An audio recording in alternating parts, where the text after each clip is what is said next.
एक मित्र ने पूछा है कि जो होश के बारे में कहा गया है वो हम अपने कामकाज में, ऑफिस में, दुकान में कार्य करते समय कैसे आचरण में लाएं।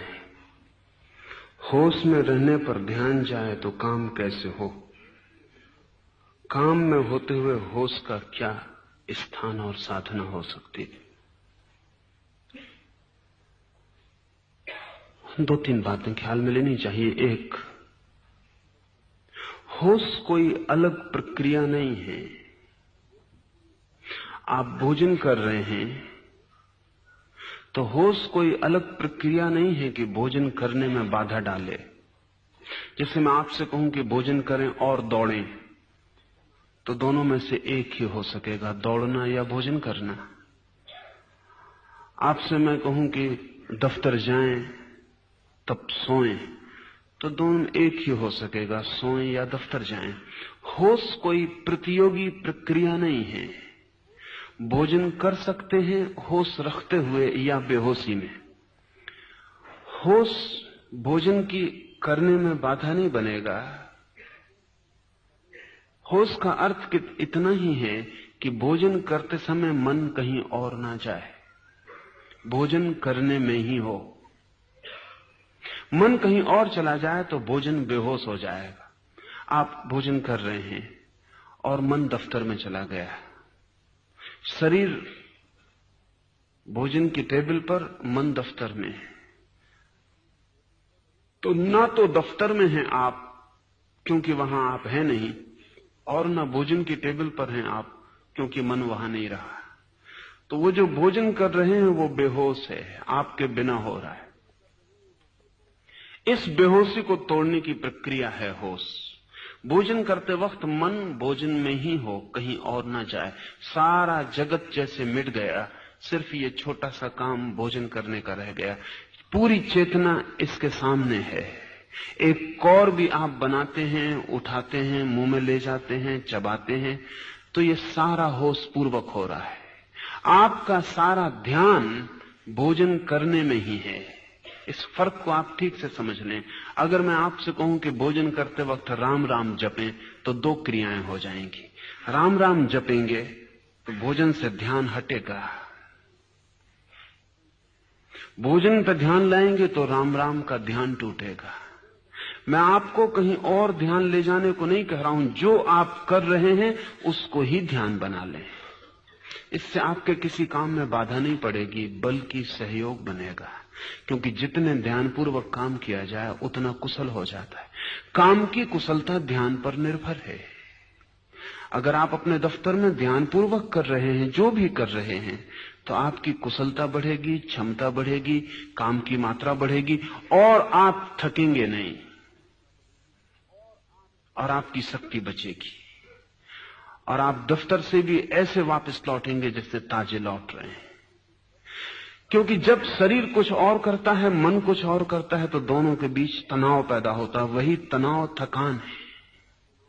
आप होते हैं दफ्तर में, मन होता है सिनेमा गृह में, आप होते हैं सिनेमा में, मन होता है घर पर। तो मन और शरीर के बीच जो फासला है वो तनाव ही आपको थकाता है और तोड़ता है। जब आप जहां होते हैं वही मन होता है। इसलिए आप देखें, जब आप कोई खेल खेल रहे होते हैं तो आप ताजे होकर लौटते हैं। खेल में शक्ति लगती है, लेकिन खेल के बाद आप ताजे होकर लौटते हैं। बड़ी उल्टी बात मालूम पड़ती। आप बैडमिंटन खेल रहे हैं कि आप कबड्डी खेल रहे हैं या कुछ भी, या बच्चों के साथ बगीचे में दौड़ रहे हैं, शक्ति व्यय हो रही है, लेकिन इस दौड़ने के बाद आप ताजे होते हैं। और यही काम अगर आपको करना पड़े तो आप थकते हैं। काम और खेल में एक ही फर्क है, खेल में पूरा ध्यान वही मौजूद होता है, काम में पूरा मौजूद नहीं होता। इसलिए अगर आप किसी को नौकरी पर रख लें खेलने के लिए, तो वो खेलने के बाद थक के जाएगा, क्योंकि वो फिर खेल नहीं है, काम है। और जो होशियार हैं वे अपने काम को भी खेल बना लेते हैं। खेल का मतलब यह है कि आप जो भी कर रहे हैं, इतने ध्यान, इतनी तल्लीनता, इतने आनंद से डूब के कर रहे हैं कि उस करने के बाहर कोई संसार नहीं बचा है। आप इस करने के बाहर ज्यादा ताजे सशक्त लौटेंगे और कुशलता बढ़ जाएगी। जो भी हम ध्यान से करते हैं उसकी कुशलता बढ़ जाती। लेकिन अनेक लोग ध्यान का मतलब समझते हैं जोर जबरदस्ती से की गई एकाग्रता, तो आप थक जाएंगे। अगर आप जबरदस्ती अपने को खींच के किसी काम पर मन को लगाते हैं तो आप थक जाएंगे। तब तो ये ध्यान भी एक काम हो गया। जो भी जबरदस्ती किया जाता है वो काम हो जाता है। ध्यान को भी आनंद समझें, इसको भी बेचैनी मत बनाएं। ये आपके सिर पे एक बोझ ना हो जाए कि मुझे ध्यान पूर्वक ही काम करना है।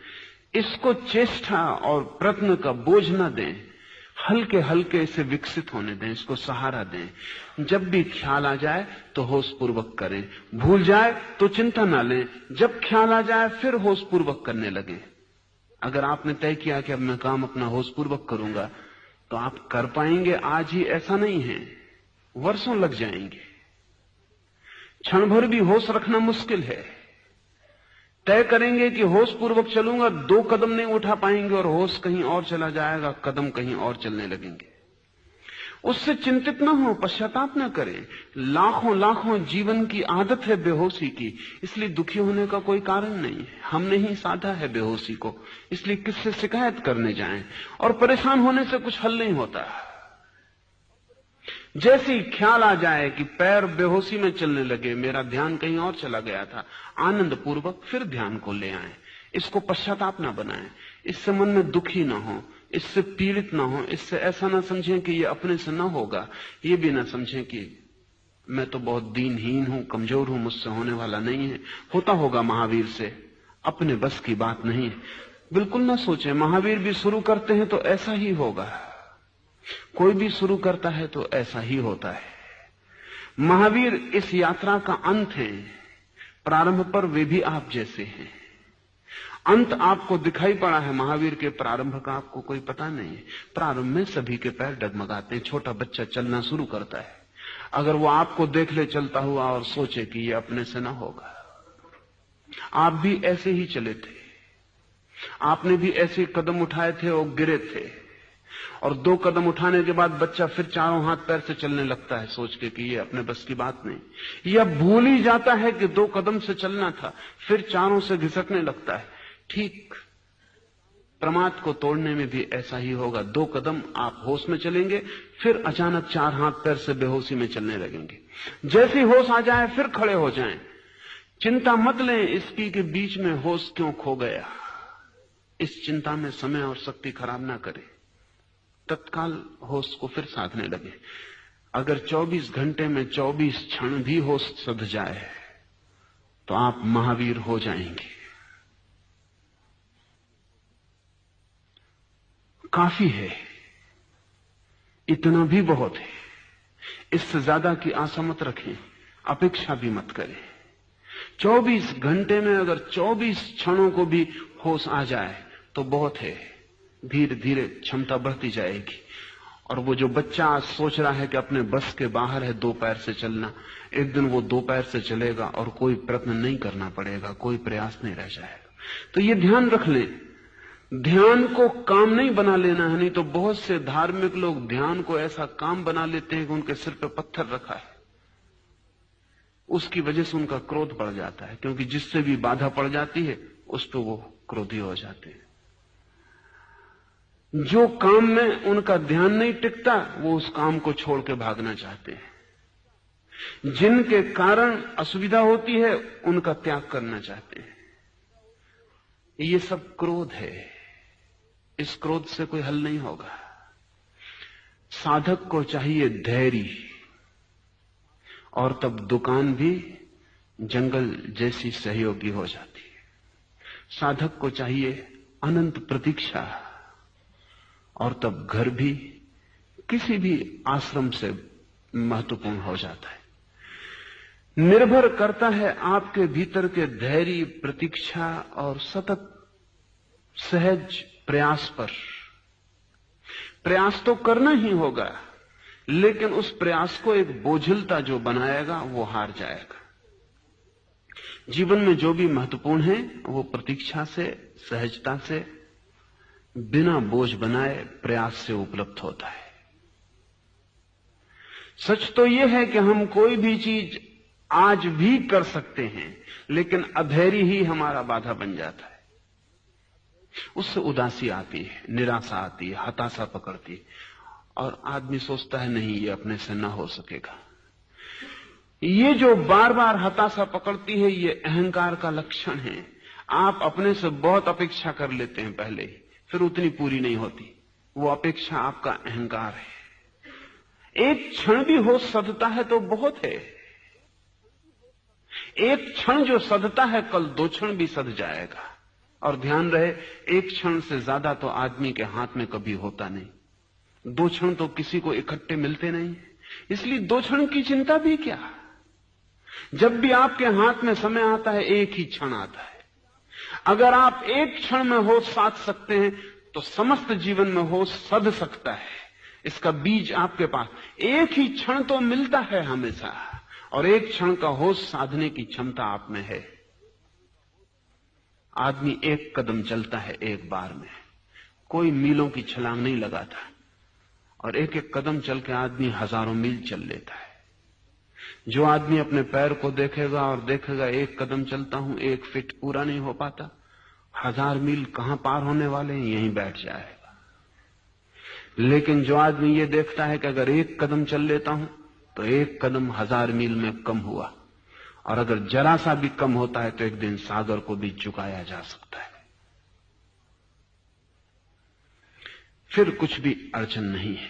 इतना चल लेता हूं तो 1000 मील भी चल लूंगा, 10,000 मील भी चल लूंगा। लाओ त्से ने कहा है, पहले कदम को उठाने में जो समर्थ हो गया, अंतिम बहुत दूर नहीं है, कितना ही दूर हो। जिसने पहला उठा लिया वो अंतिम भी उठा लेगा। पहले में ही अड़चन है, अंतिम में अड़चन नहीं है। जो पहले पर ही थक के बैठ गया, निश्चित ही वो अंतिम नहीं उठा पाता है। पहला कदम आधी यात्रा है, चाहे यात्रा कितनी ही बड़ी क्यों ना हो। जिसने पहले कदम के रहस्य को समझ लिया, वो चलने की तरकीब समझ गया, विज्ञान समझ गया। 1-1 कदम उठाए जाना है, 1-1 पल को प्रमाद से मुक्त करते जाना है। जो भी करते हो होशपूर्वक करें। होश अलग काम नहीं है, उस काम को ही ध्यान बना लें। महावीर और बुद्ध इस मामले में अनूठे हैं। दुनिया में और जो साधन पद्धतियां हैं, वे सब ध्यान को अलग काम बनाती हैं। वे कहती हैं रास्ते पे चलो तो राम को स्मरण करते रहो। वे कहती हैं कि बैठे हो खाली तो माला जपते रहो। कोई भी पल ऐसा ना जाए जो प्रभु स्मरण से खाली हो। इसका मतलब हुआ कि जिंदगी का काम एक तरफ चलता रहेगा और भीतर एक नए काम की धारा शुरू करनी पड़ेगी। महावीर और बुद्ध इस मामले में बहुत भिन्न हैं। वो कहते हैं ये 2 भेद करने से तनाव पैदा हो, अड़चन होगी। मेरे पास एक सैनिक को लाया गया था। सैनिक था, सैनिक के ढंग का उसका अनुशासन था मन का। फिर उसने किसी से मंत्र ले लिया, तो जैसा वो अपने सेना में आज्ञा मानता था, वैसे ही उसने अपने गुरु की भी आज्ञा मानी और मंत्र को 24 घंटे रटने लगा। अभ्यास हो गया, 2-3 महीने में मंत्र अभ्यस्त हो गया। तब बड़ी अड़चनें शुरू हुई, उसकी नींद खो गई, क्योंकि वो मंत्र को जपता ही रहता। धीरे धीरे नींद मुश्किल हो गई, क्योंकि मंत्र चले तो नींद कैसे चले। फिर धीरे धीरे रास्ते पे चलते वक्त उसे भ्रम पैदा होने लगे। कार का हॉर्न बज रहा है, उसे सुनाई ना पड़े, क्योंकि वहां भीतर मंत्र चल रहा है। वो इतना एकाग्र होकर मंत्र सुनने लगा कि कार का हॉर्न कैसे सुनाई पड़े। उसकी मिलिट्री में उसका कैप्टन आज्ञा दे रहा है बाएं घूम जाओ, वो खड़ा ही रहे। उस भीतर तो वो कुछ और कर रहा है। उसे मेरे पास लाए। मैंने पूछा कि तुम क्या कर रहे हो, इसमें तुम पागल हो जाओगे। उसने कहा अब तो कोई उपाय नहीं है, अब तो मैं ना भी जपूं राम राम, भीतर का मंत्र ना भी जपूं तो भी चलता रहता है। मैं अगर उसे छोड़ भी दूं तो मेरा मामला नहीं है। अब उसने मुझे पकड़ लिया है, मैं खाली भी बैठ जाऊं तो कोई फर्क नहीं पड़ता, मंत्र चलता है। इस तरह की कोई भी साधना पद्धति जीवन में उपद्रव पैदा कर सकती है, क्योंकि जीवन की एक धारा है और एक नई धारा आप पैदा कर लेते हैं। जीवन ही काफी बोझिल है और एक नई धारा तनाव पैदा करेगी, और अगर इन दोनों धाराओं में विरोध है तो आप अड़चन में पड़ जाएंगे। महावीर और बुद्ध अलग धारा पैदा करने के पक्ष में नहीं है। वो कहते हैं जीवन की जो धारा है, इसी धारा पर ध्यान को लगाओ, इसमें भेद मत पैदा करो, द्वैत पैदा मत करो। ध्यान ही चाहिए ना, तो राम राम पर ध्यान रखते हो, क्या सवाल हुआ? श्वास चलती इसी पर ध्यान रख लो। ध्यान ही बढ़ाना है तो एक मंत्र पर ध्यान बढ़ाते हो, पैर चल रहे हैं ये भी मंत्र है, इसी पर ध्यान को कर लो। भीतर कुछ गुनगुनाओगे, उस पर ध्यान करना है। बाजार पूरा गुनगुना रहा है, चारों तरफ शोरगुल हो रहा है, इसी पर ध्यान कर लो। ध्यान को अलग क्रिया मत बनाओ, विपरीत क्रिया मत बनाओ। जो चल रहा है, मौजूद है, उसको ही ध्यान का ऑब्जेक्ट, उसको ही ध्यान का विषय बना लो। और तब इस अर्थों में महावीर की पद्धति जीवन विरोधी नहीं है और जीवन में कोई अड़चन खड़ी नहीं करती। महावीर ने सीधी सी बात कही, चलो तो होश पूर्वक, बैठो तो होश पूर्वक, उठो तो होश पूर्वक, भोजन करो तो होश पूर्वक। जो भी तुम कर रहे हो जीवन की क्षुद्रतम क्रिया, उसको भी होश पूर्वक किए चले जाओ। क्रिया में बाधा ना पड़ेगी, क्रिया में कुशलता बढ़ेगी और होश भी साथ साथ विकसित होता चला जाएगा। एक दिन तुम पाओगे सारा जीवन होश का एक दीप स्तंभ बन गया, तुम्हारे भीतर सब होशपूर्ण हो गया है।